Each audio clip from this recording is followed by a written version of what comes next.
Hello everyone, welcome to my channel fix and created new feelings. मैं उम्मीद करती हूँ आप लोग अच्छे होंगे, हेल्दी होंगे, हैप्पी होंगे, अपना ख्याल रख रहे होंगे। चलो हम नेक्स्ट पार्ट स्टार्ट करते हैं। अल्फाज मेट का लास्ट पार्ट में देखा था वांग जी जब विंग को देखता है जो फ्लोर पे डेड बॉडी की तरह लेटा होता है। इस तरह से देख के वांग जी बहुत बुरी तरह से डर जाता है और रन करते हुए विंग के पास आता है। वो जैसे ही देखता है विंग जो कोई भी हरकत मूव नहीं कर रहा है, इस तरह से देख के वो तो और ज़्यादा पैनिक करने लगता है और वो अपने आर्म्स में टाइटली विंग को हक कर लेता है और वो उसके आंखों से लिटरली आंसू गिर रहे होते हैं। सिचैन जब इस तरह से विंग को देखता है उसे भी बहुत बुरा लगता है। फिर वो कहता है वांग जी, तो वांग जी चिल्लाते हुए बोलता है कि उन लोगों को पकड़ो जिन्होंने मेरे मेट के साथ ऐसा किया है।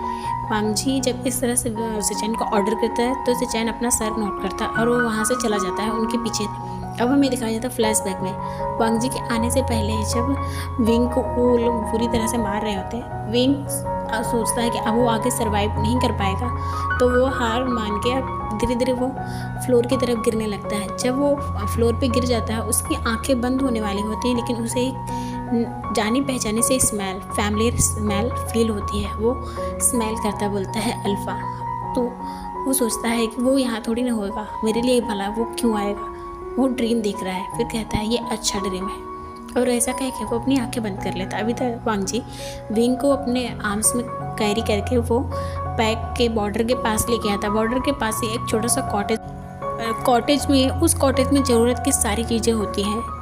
वो छोटा सा ही होता है लेकिन वहाँ पे खाने पीने की और कुछ मेडिसिन वगैरह होती हैं। वांग जी विंग को एक छोटे से बेड पे लेटाता है और उसके कपड़े को चेंज करता है जो बुरी तरह से ख़राब हो चुके होते हैं। और वो विंग के घाव को ठीक करने के लिए जैसे ही वहाँ पे मेडिसिन अप्लाई करने वाला हो तो वो देखता है कि वो बहुत ज़्यादा शॉक हो जाती है क्योंकि विंग के जितनी भी इंजरीज हैं वो अपने आप हील हो चुकी होती हैं, पर विंग बेहोश होता है। वांग जी जो विंग के कपड़े को चेंज करके उसके कपड़े को वॉशरूम में धुलने के लिए चला जाता है। अब हमें दिखाया जाता है कि दो घंटे के बाद जब विंग को होश आता है वो दिखता है एक छोटी सी कॉटेज है और वहाँ पे छोटे मोटे सामान हैं जो ज़रूरत के हैं। विंग जो उठ के बैठता है वो फील करता है कि वॉशरूम से पानी गिरने की साउंड आ रही है, लगता है कोई बात ले रहा है या फिर कोई काम कर रहा है। विंग जो सोचता है कि वो मर गया है, फिर वो अपने आप में ही गुम रहता है। तो डोर खुलता है जैसे ही वॉशरूम का, वो बाहर से वांग जी को आते हुए देखता है तो बोलता है कि तुम। तो वांग जी जो फटाक से विंग के पास आके बैठ जाता है और कहता है कि विंग तुम ठीक हो। उसके फोरहेड पे अपने हैंड से टच करते हुए बोलता है। तो विंग उसके हैंड पे मारते हुए बोलता है तुम यहाँ पे क्यों हो और तुम मेरे पास क्यों हो, क्या मैं मर नहीं गया, मैं ज़िंदा हूँ। तो वांग जी कहता है कि विंग कैसी बातें कर रहे हो, तुम ज़िंदा हो। तो विंग बोलता है हाँ वही बोल रहा हूँ, मैं क्यों ज़िंदा हूँ, आखिर मैं ज़िंदा कैसे हो सकता हूँ, मुझे तो मर जाना चाहिए, मैं वैसे भी थक चुका हूँ और नहीं जीना चाहता।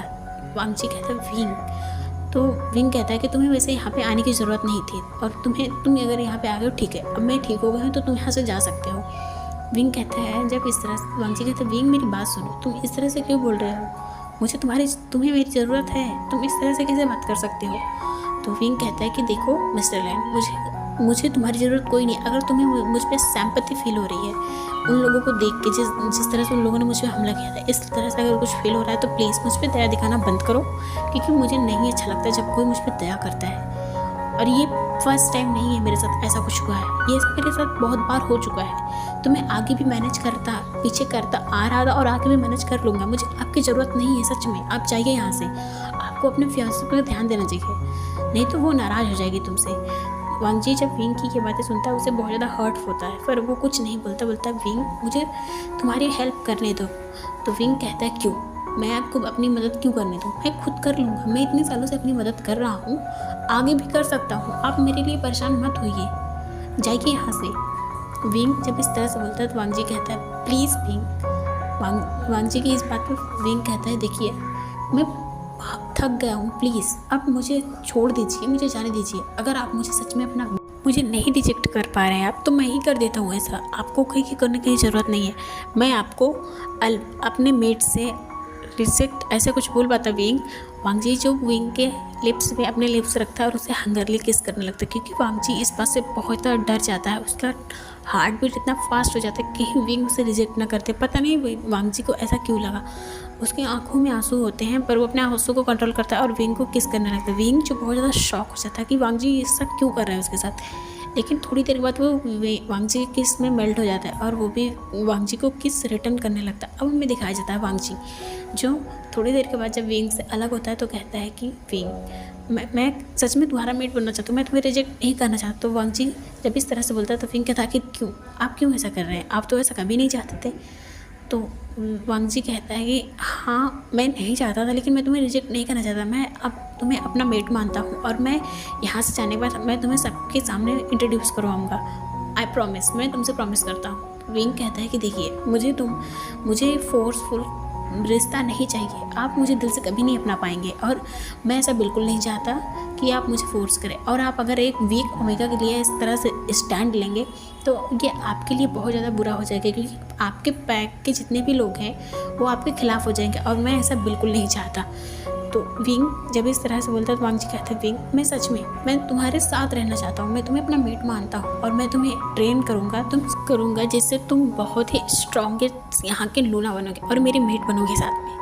पर विंग कहता है कि आखिर क्यों ऐसा कर रहे हैं। तो वांग जी कहता है विंग मैं सच में जब तुम्हें उस हालत में देखा था मेरे दिल में सच में इतना ज़्यादा पेन हो रहा था, मुझे ऐसा कभी नहीं किसी के लिए कभी भी फील नहीं हुआ, मुझे बहुत ज़्यादा दर्द हो रहा था, ऐसा लग रहा था कि किसी ने मेरे हार्ट में बहुत बुरी तरह से स्टैप कर दिया है, मैं सच में ब्रीथ नहीं ले पा रहा था। तुम्हें उस हालत में देख के ऐसा लग रहा था कि किसी ने मेरे हार्ट में बहुत बुरी तरह से स्टैप कर दिया है और मैं अब ब्रीथ नहीं ले पाऊँगा, ऐसा लग रहा था कि मैं मर जाऊँगा, मैं तड़प रहा था विंग सिर्फ तुम्हारे लिए, मुझे नहीं पता।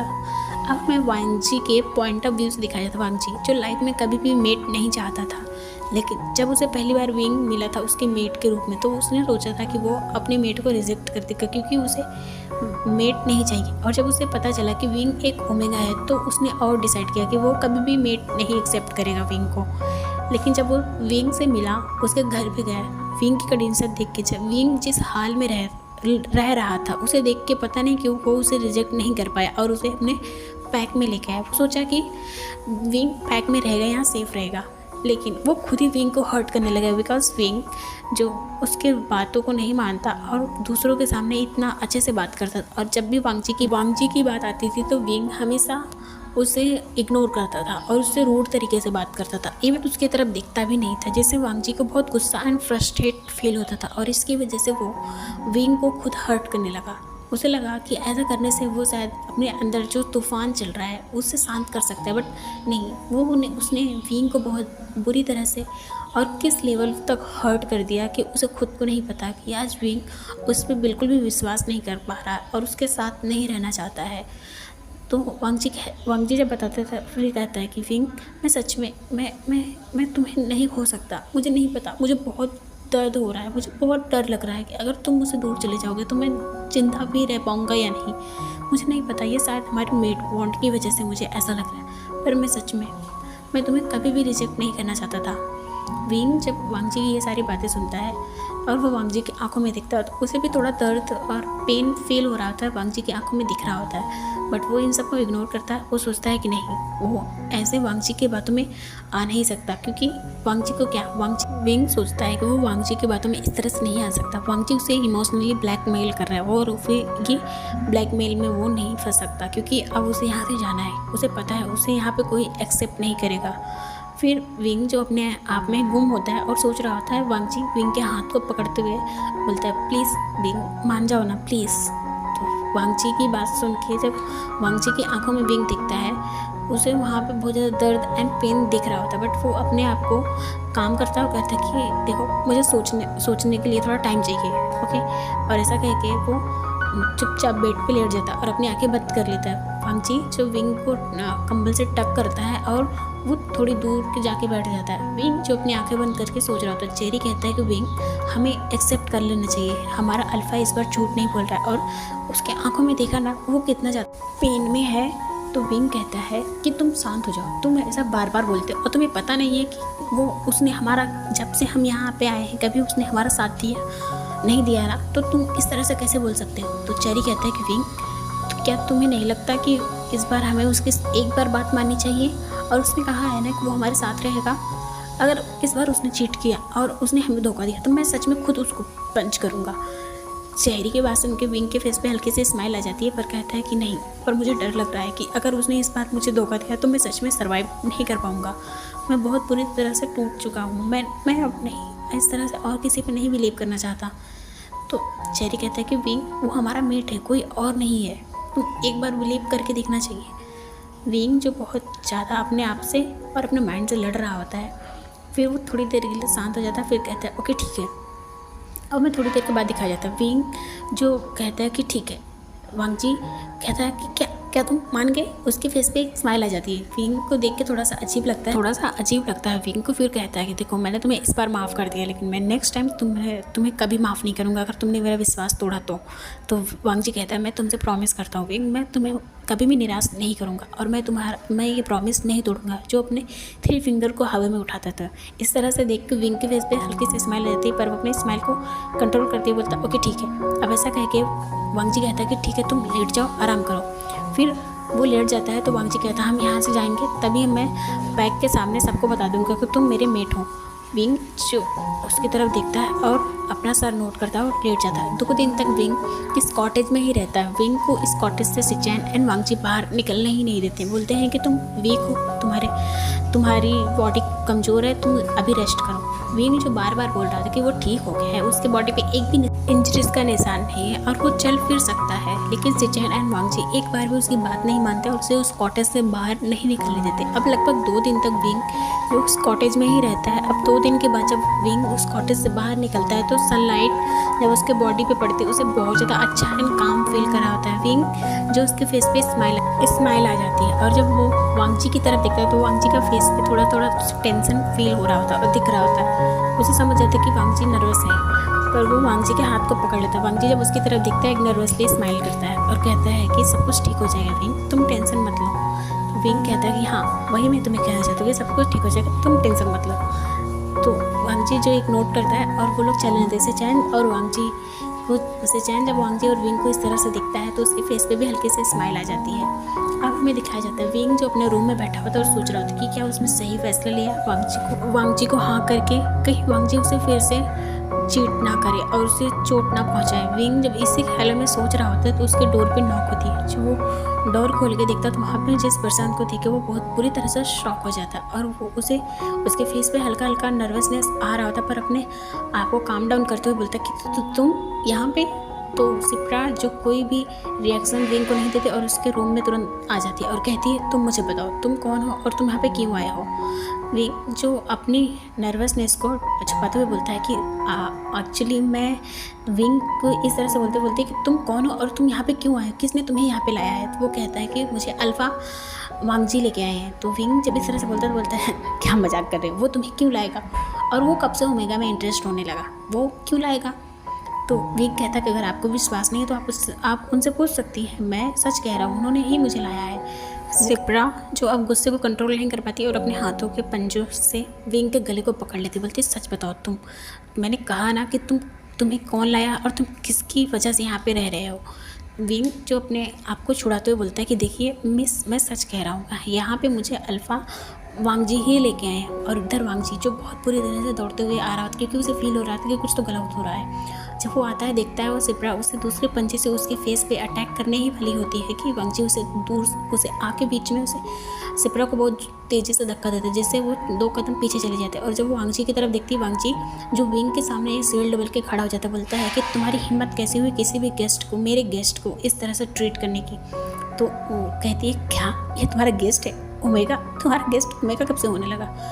तो वो इस तरह से बोलती है तो विंग जो थोड़ा सा डर जाता है, पर वो अपने आप को वांग जी के पीछे ही रहने देता है। और वांग जी कहता है कि मैंने कहा सिप्रा तुम अपनी लिमिट क्रॉस कर रही हो, तुम इस समय इस पैक के अल्फा से इस तरह से बात कर रही हो, मैं इसके लिए तुम्हें पनिशमेंट भी दे सकता हूँ। तो वो कहती है कि ठीक है, मैं इसका जवाब जान के रहूँगी, समझ में आया। और ऐसा कहते वो पटक के अपने पैर को वहाँ से चली जाती है। वांग जी जब विंग की तरफ मुड़ता है तो उसके देखता है कि विंग को तुरंत बोलता है क्या तुम ठीक हो। तो विंग कहता हाँ मैं ठीक हूँ। अब वांग जी सिचैन को बुलाता है और कहता है कि सबको बोलो कि अल्फ़ा ने बुलाया है, अर्जेंट मीटिंग है और सबको हॉल में इकट्ठा करो। वांग जी की बात सुन के विंग थोड़ा नर्वस हो जाता है। तो वांग जी कहता है कि विंग अब हमारे पास टाइम नहीं है क्योंकि ये बात सिप्रा भी जान चुकी है और मुझे नहीं लगता कि वो ज़्यादा देर तक चुप बैठेगी, और अगर वो मेरे पेरेंट्स को बताती तो वो उन्हें बहुत ज़्यादा हर्ट होगा, और इससे पहले वो उन्हें किसी और से पता चले, और ये बात मैं उन्हें पहले ही मैं खुद बताना चाहता हूँ, और इसके लिए हमें आज ही सबको बताना होगा। और सिचैन को कहता है कि सिचैन सारी अरेंजमेंट को देख ले और अच्छे से उसको तैयार कर ले। तो सिचैन नोट करता है और वहाँ से चला जाता है। विंग जो वांगजी की तरफ देखता है, वांगजी कहता है कि विंग तुम थोड़ी देर तक रेस्ट करो, और हाँ यहाँ थोड़ी देर के बाद कुछ लोग आएंगे, तुम्हें रेडी कर देंगे, ओके, और हाँ नर्वस मत हो, मैं तुम्हारे साथ हूँ, ऐसा कहता है। और विंग के फोरहेड पे किस करता है और वहाँ से चला जाता है। विंग जो बेड पे बैठा होता है उसे बहुत ज़्यादा डर लग रहा होता है। अब हमें इवनिंग का टाइम दिखाया जाता है, 2 लेडीज़ होती हैं विंग को रेडी कर रही होती है। विंग जो बहुत ज़्यादा सैड होता है और अपने आप में गुम होता है कि उसे पता नहीं वो किस तरह से डील करेगा, यहाँ के लोग उसे एक्सेप्ट करेंगे कि नहीं करेंगे। विंग ये सब सोच रहा है। विंग अपने आप में गुम होता है। जब उसका ध्यान मिरर में जाता है, खुद को दिखता है, बहुत ज़्यादा शॉक हो जाता है। उसने कभी नहीं सोचा था कि वो कभी भी इतना ब्यूटीफुल भी लग सकता है। उसके फेस पे हल्के से स्माइल आ जाती है। उसने एक ब्लैक एंड रेड कलर का सूट पहना होता है जिसमें वो बहुत ही ज़्यादा ब्यूटीफुल लग रहा होता है। उस सूट में हल्के हल्के डायमंड्स भी लगे होते हैं छोटे छोटे, जो बहुत ही ज़्यादा प्रिटी लग रहा होता है। उसके फेस पे हल्के अप्लाई किए गए मेकअप जो उसकी खूबसूरती को 4 चांद लगा रहे होते हैं। विंग बहुत ही ज़्यादा ब्यूटीफुल लग रहा है। उसके हेयर जो हाई पोनीटेल बनाया होता है उस पर रेड रिबन बना होता है जो बहुत ही ज़्यादा ब्यूटीफुल लग रहा होता है। विंग जो हल्के से स्माइल करता है तो उसमें से एक लेडी बोलती है, आप बिल्कुल परफेक्ट लूना के जैसे लग रहे हैं। विंग की हार्ट बीट जो बहुत फास्ट हो जाती है। अब वो लोग कहते हैं कि चलो हम आपको अल्फा के पास छोड़ देते हैं। विंग जो नोट करता है और थोड़ा डर भी रहा था कि खुद को काम करते हुए वो वांगजी के डोर के सामने आके खड़ा हो जाता है। वांगजी के डोर को वो घूर रहा था और सोच रहा होता कि वो ओपन करे या ना करे, लेकिन इससे पहले वो ओपन करता है, वांगजी डोर अंदर से खुद ही ओपन करके बाहर जाता है। वो विंग को देखता है, उसके फेस पे स्माइल आ जाती है और कहता है कि वाह तुम बहुत ही ज़्यादा ब्यूटीफुल लग रहे हो। विंग जो थोड़ा सा ब्लश करने लगता है और कहता है कि तुम भी बहुत ज़्यादा हैंडसम लग रहे हो। तो वांगजी कहते क्या सच में? वांगजी की इस बात पे विंग थोड़ा अपना सर झुका के बोलता फिर वांगजी विंग के हाथ को पकड़ता है और उसे विंग के हाथ को पकड़ता है उसे बैंक्वेट हॉल की तरफ लेके आता है। अब थोड़ी देर के बाद जैसे ही वो लोग पहुंचते हैं पीछे के गेट से, तो वो सुन पा रहे थे कि सारे लोग आपस में बातें कर रहे हैं कि क्या बात हो गया, अल्फा इतना इमरजेंसी मीटिंग क्यों रखे, क्या हो गया, कोई कुछ प्रॉब्लम है पैक में, कोई कुछ बड़ा प्रॉब्लम है, कोई हमारे पैक पे हमला करने वाला है। इस तरह से बातें कर रहे होते हैं। तो सिचैन जो स्टेज पे आता है और माइक लेता है, बोलता है कि आप लोगों का धन्यवाद। माइक लेता है और सबको कहता है हेलो, आप लोग कैसे हैं, अच्छा लगा आप लोग एक बार बुलाने पे यहाँ पे आ गए, मैं आप लोगों का धन्यवाद करता हूँ और मैं अल्फा को बुलाना चाहता हूँ, वो आपको ही बताएंगे उन्होंने इस मीटिंग को क्यों रखा है। और ऐसा कहता है तो वांगजी की तरफ देखता है। वांगजी विंग के नर्वसनेस को फील कर पा रहा था। वो कहता है विंग तुम शांत हो जाओ, डरो मत, मैं तुम्हें थोड़ी देर पे स्टेज पे बुलाता हूँ, ओके। ऐसा कह के वो चला जाता है स्टेज पे। अब वांगजी स्टेज पे जाता है और सबको ग्रीट करता है। वो कहता है कि इस पैक की सेफ्टी के लिए alpha and old alpha Luna and betas wolf ये बहुत ही ज़्यादा स्ट्रॉन्ग होते हैं अल्फा अपने पैक की सेफ्टी के लिए, लेकिन एक जगह जो बहुत ही ज़्यादा स्पेशल एंड स्ट्रॉन्ग होती है वो है लूना की। जैसा कि मैं आप लोग को बताना चाहता हूँ कि मुझे कुछ ही दिनों पहले ही मेरा मेट मिल चुका है और मैं आप लोगों को उससे मिलवाना चाहता हूँ और मैं उम्मीद करता हूँ कि आप लोग अपने लूना को एक्सेप्ट करेंगे। ऐसा कह के वो विंग की तरफ देखता है। विंग थोड़ा नर्वस होता है, पर वांगजी जब इस तरह से उसे बुलाता है तो विंग जो वांगजी के पास जाता है, वांगजी विंग के हाथ जाके खड़ा हो जाता है। वांगजी विंग के हाथ को टाइटली पकड़ लेता है और कहता है कि जिस किसी की भी प्रॉब्लम हो वो कह सकता है। सारे लोग आपस में बातें कर लेते कि अल्फा का मीट ओमेगा कैसे हो सकता है, वो भी लूना हमारा लूना कैसे बन सकता है। सारे लोग यही बातें कर रहे होते हैं। वो कहते हैं कि एक लूना बहुत स्ट्रांग होनी चाहिए पर ओमेगा बहुत वीक होते हैं, वो कैसे, ओमेगा तो सबसे लोअर कैटेगरी के होते हैं, वो हमारी लूना कैसे बन सकते हैं। तो वांगजी कहता है कि मैं जानता हूँ आप लोग के दिमाग में बहुत सारे क्वेश्चन चल रहे होंगे, अगर आपको कोई भी प्रॉब्लम हो तो आप कह सकते हैं, और हाँ अगर आप चाहे तो आप लूना के युद्ध के लिए भी कह सकते हैं। अगर लूना हार जाएगी, मेरा मेट हार गया, तो नेक्स्ट लूना आप कोई बन सकता है जो जीत सकता है। तो इतने में वहाँ पे सारे लोग शांत हो जाते हैं। वांगजी ऐसा इसलिए कहता कि कोई कुछ बातें ना उठाए विंग पे, लेकिन थोड़ी देर के बाद ही वहाँ पे एक बहुत स्ट्रॉन्ग वॉइस गूंज जाती है, मैं सिप्रा लूना को चुनौती देती हूँ युद्ध के लिए, अगर मैं जीती तो मैं इस पैक की लूना बनूंगी। उसके बाद उसके आवाज़ के बंद होते ही दूसरी आवाज़ आती है, मैं भी लूना को चुनौती देती हूँ कि मैं युद्ध करना चाहती हूँ लूना के साथ, अगर मैं जीती तो मैं इस पैक की लूना बनूंगी। उसके बाद एक और आवाज़ आती है जिसका नाम होता है एंड्रिया। वो कहती है कि मैं भी लूना को चुनौती देती हूँ, अगर मैं जीती युद्ध में तो मैं इस पैक की लूना बनूंगी। उसके बाद एक और आवाज़ आती है जिसका नाम होता है इफ्रा। इफ्रा कहती है अगर मैं इस युद्ध में जीती तो मैं इस पैक की लूना बनूंगी और मैं भी लूना को चुनौती देती हूँ युद्ध के लिए। इतना कहते हैं और फिर थोड़ी देर के बाद सारे लोग शांत हो जाते हैं। विंग जो बहुत बुरी तरह से स्वेट कर रहा होता, वो अपने आप को बहुत काम करने की कोशिश कर रहा था, क्योंकि वो फील कर पा रहा होता उसके ऊपर उन सारे लोगों की निगाहें जो उसे बहुत बुरी तरह से। इसके बाद वांगजी कहता है ओके ठीक है, अगर आप लोग यही चाहते हैं तो ठीक है, आज से 5 दिन के बाद युद्ध होगा, जो जीतेगा वही लूना बनेगा, ऐसा कहता है। और आप लोग यहाँ पे आए, आपका बहुत बहुत धन्यवाद, आप यहाँ से जा सकते हैं, मीटिंग खत्म हुई। ये इंपॉर्टेंट बात है, इसलिए मैं आप लोग को बताना चाहता था, आप जा सकते हैं, ऐसा कहता है। वहाँ से सारे लोग चले जाते हैं। विंग जो बहुत बुरी तरह से उसके पैर काँप रहे होते हैं। वांगजी जब वहाँ से सब चले जाते हैं, वांगजी विंग की तरफ देता है, विंग को टाइटली हक लेता है। विंग जो बुरी तरह से वांगजी के ऊपर पूरी तरह से लीन हो जाती है, उसकी बॉडी पूरी तरह से कोलैप होने लगती है, पर वांगजी उसको कस के टाइटली हक कर लेता है और उसे ब्राइडल स्टाइल में कैरी करता है, उसे रूम में ले गया था। वांगजी जब विंग को इस तरह से दिखता है, वो बहुत ज़्यादा ही सैड फील कर रहा था विंग के लिए। फिर वो कहता है विंग तुम शांत हो जाओ, कुछ भी नहीं होगा।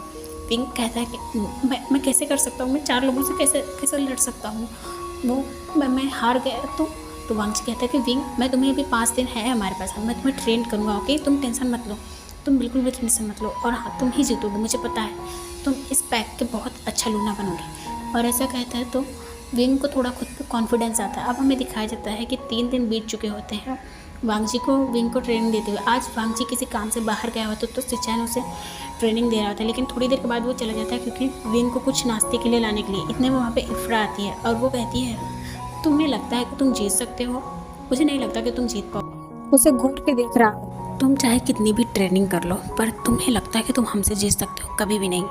इफ्रा इस तरह से बोलती। विंग जो बहुत गुस्सा कर रहा होता, पर अपने आप को कंट्रोल करते हुए बोलता है कि मुझे लगता है कि 2 दिन के बाद पता चल जाएगा। विंग का इस कॉन्फिडेंस को देख के उसे और गुस्सा आता है, और वो विंग की कहानी बोलती है कि तुम्हें पता है तुम्हारे अल्फ़ा का फर्स्ट कौन था, मैं थी। विंग इस तरह से जब उसको सुनता है, उसे बहुत गुस्सा आता है। इफ्रा जो उसे प्रोवोक करने के लिए ऐसा बोलती है, और विंग सच में प्रोवोक हो जाता है। उससे पहले विंग और कुछ बोलता है, इफ्रा कहती है कि और तुम्हें पता है मैं बहुत ही ज़्यादा अब उससे प्यार करने लगी, और ये बहुत अच्छा टाइम है कि मैं उसे अपना मेट भी बना सकती हूँ, क्योंकि अब तुम तो अल ओमेगा हो और मैं तुम्हें ईजिली हरा ही सकती हूँ, ऐसा कहती है। विंग को बहुत गुस्सा आ रहा होता है, लेकिन इससे पहले और कुछ बोल पाते हैं वो उससे, तो फिर इतने में सिचैन आ जाता है। सिचैन कहता है कि तुम यहाँ पे क्या कर रहे हो, तुम्हें पता है ना 2 दिन के बाद युद्ध होगा, तुम्हें खुद पता चल जाएगा कि कौन इस पैक का लूना बनने वाला है, और तुम यहाँ से जाओ। जो इफ्रा होती है वो वहाँ से चली जाती है। अब थोड़ी देर के बाद विंग जो सिचैन को दिखता है और फिर उससे वो ट्रेनिंग करना स्टार्ट कर देता है, पर उसे बहुत गुस्सा आ रहा था उस वर्ड पे जो इफ्रा अभी उसे बोल के गई होती है। विंग कंटिन्यू ट्रेनिंग कर रहा होता है। अब इधर वांगजी आता है, रात को 8 बज चुके होते हैं। वांगजी विंग के सीधे रूम में आता है, वो दिखता है विंग वहाँ पे नहीं होता, तो सिचैन से पूछता है कि सिचैन इग्नोर करता है, और तो वो अपने स्वॉर्ड प्रैक्टिस में लगा ही रहता है। विंग के इस तरह से इग्नोर से वांगजी बहुत गुस्से में बोलता है कि विंग तुम कर क्या रहे हो, मैंने कहा ना कि चलो चुपचाप शांति से थोड़ा रेस्ट करो, अगर तुम इस तरह से ट्रेनिंग करते रहो तो तुम बीमार पड़ जाओगे। पर वांगजी की बात को विंग फिर से इग्नोर करता है। अब वांगजी बहुत गुस्से में आता है, बोलता है विंग। इतने में वांगजी के गले के पास विंग अपने शॉर्ट को रखते हुए बोलता है कि सारी प्रॉब्लम की जड़ तुम हो, तुम्हें समझ में नहीं आता तुमने ऐसा क्यों किया। तो विंग के इस बिहेवियर से वांगजी थोड़ा शॉक हो जाता है। वो कहता है कि विंग क्या हो गया, तुम इस तरह से बिहेव क्यों कर रहे हो। तो वांगजी की बात पे विंग कहता है तुम्हें पता है इफ्रा आई थी। तो वांगजी थोड़ा नर्वस होते बोलता है कि विंग देखो वो तुम्हें प्रोवोक करने के लिए आई थी, ताकि तुम खुद को हर्ट करो और जिससे वो इजीली इस गेम को जीत जाए और तुम्हें हरा सके। विंग वांगजी को घूर के देख रहा सोच रहा था, मैं समझ सकता हूँ इन लोग के कैसे डर्टी माइंड्स हैं, ये लोग डर्टी खेल खेलते हैं, और विंग इन सब बातों से बहुत अनजान है, उसे नहीं पता। वो को समझाने की कोशिश कर रहा होता है, कहते हैं विंग प्लीज मेरी बात सुनो, ऐसा कुछ भी नहीं है जिससे तुम खुद को हर्ट कर लो, और उसकी बात पे बिलीव मत करो, वो लोग कुछ भी जीतने के लिए। ओके मेरी बात सुनो। और बाय एवरीवन, अपना ख्याल रखना, लाइक सब्सक्राइब करना बिल्कुल मत भूलना। बाय, नेक्स्ट पार्ट में